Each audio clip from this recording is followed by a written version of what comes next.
Hey guys, so today we'll be looking at the Queen's Gambit opening. This is a brilliant opening and it's quite popular among GM level players because it has a win percentage of 40% with just 23% lose rate. Also, the Gambit that we offer in the second move, it's not actually a Gambit because we're able to recapture the piece soon enough. So without wasting any time, let's move ahead with the opening. White moves pawn to d4. Black replies with pawn to d5.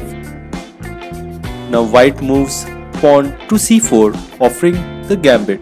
This is actually a nice move because white is trying to hold control of the center by attacking black's d5 pawn. Now black has two options, either to accept the gambit or to decline the gambit.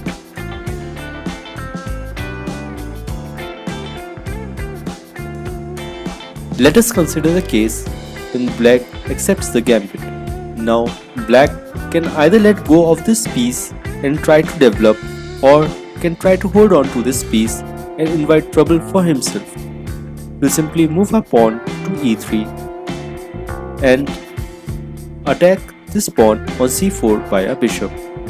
If black moves his pawn to b5 to support this pawn, we'll simply move our pawn to a4 and attack his b5 pawn. Now black can try to support his b5 pawn by his pawn on c7 and pushing it to c6. Now we'll simply capture the pawn on b5. Now when black recaptures this pawn by his c6 pawn, we'll simply put our queen on f3 and attack black's rook. Now it's a direct attack and black cannot defend it. If he brings his knight in between, we'll simply capture the knight, or if he tries to bring his bishop in between, we'll capture the bishop. Now accepting the gambit is not actually a bad move and many players play it. After accepting the gambit, we move a pawn to e3 and black can simply let go of the pawn and move his knight to f6. We simply capture the pawn by our bishop. Now we have a direct attack on f7 pawn. Also we have a good control of the center because our pawn at d4 is controlling e5 and c5 square and our bishop is controlling the d5 square. Also we are a little more ahead in development than black because we have a minor piece and two pawns developed, whereas black has only his knight developed.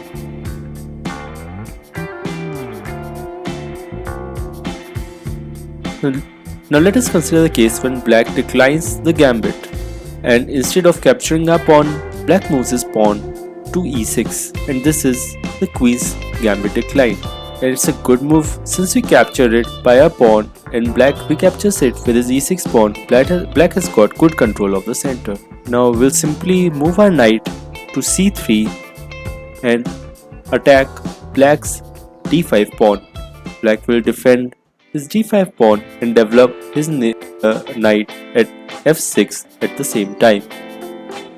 Now in this opening, our bishop at f1 is a powerful bishop and the dark colored bishop is a little weaker. So in order to develop a light colored bishop, we'll have to move our e3 pawn, but before doing that, we'll develop our bishop on g5 and pin the knight. Now black can play the slab opening or simply develop his knight and go ahead with the queen's gambit decline. We'll simply develop our knight on f3 and defending our d4 pawn.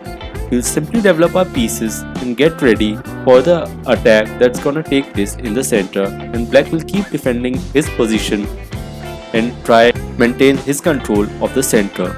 So guys, if you like the video, please hit the like button, and for more such videos, please subscribe to Chess VITA.